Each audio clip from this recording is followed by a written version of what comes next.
ఎండిన ఎడారి బ్రతుకులో నిండైన ఆశ నీవేగా యేసు, నిండైన ఆశ నీవేగా.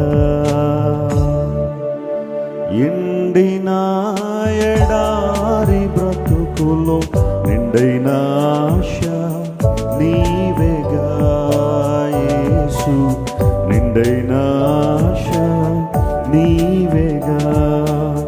తడబడెడు నా పాదములకు తోడు నీవే కదా యేసు, తోడు నీవే కదా. ఎండిన ఎడారి బ్రతుకులో నిండైన ఆశ నీవేగా యేసు, నిండైన ఆశ నీవేగా. లూకా సువార్త 11వ అధ్యాయం. పరిశుద్ధ గ్రంథాలు తెరుద్దాం. ఈ శుక్రవారం దేవుని వాక్యాంశం నిమిత్తము పరిశుద్ధ లేఖనాలు తెరిచి లూకా సువార్త 11వ అధ్యాయం మొదటి వచనాన్ని చదువుకుందాం. ఏర్పాటు చేయబడిన వారు ఆ వచనాన్ని చదవాల్సిన మనం చేస్తున్నాం. బైబిల్ అందరి దగ్గర బైబిల్ ఉండాలి. మీరు శుక్రవారం ప్రార్థనకు వచ్చిన, ఆదివారం ప్రార్థనకు వచ్చిన, we ask you to carry a Bible. దేవుని వాక్యాన్ని క్యారీ చేయడం చాలా మంచిది. ఆ వాక్యాన్ని చదువుకుందాం. చదవండి. ఆయన ఒక చోట ప్రార్థన చేయుచుండెను. ఆయన ఒక చోట ప్రార్థన చేయుచుండెను. ప్రార్థన చాలించిన తరువాత ఆయన శిష్యులలో ఒకడు ప్రభువా యోహాను తన శిష్యులకు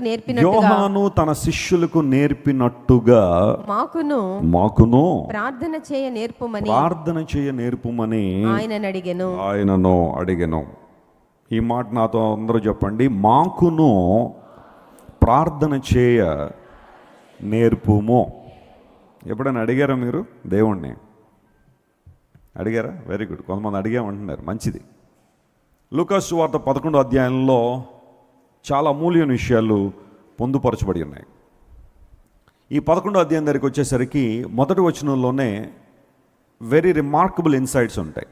ఈ ఒక్క వచనంలోనే చాలా పాఠాలు మనం నేర్చుకోవచ్చు. బైబిల్ గొప్పతనం ఏంటంటే ఒక్క వచనాన్ని కూడా మనం లోతుగా ధ్యానం చేస్తూ వెళ్ళిపోతే దాని మీద ఎన్ని ప్రసంగాలైనా చెప్పుకోవచ్చు, ఎన్ని ప్రసంగాలైనా మాట్లాడచ్చు.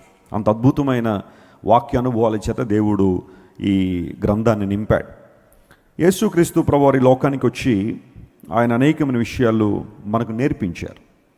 He came to teach us something which is remarkable and essential for spiritual growth.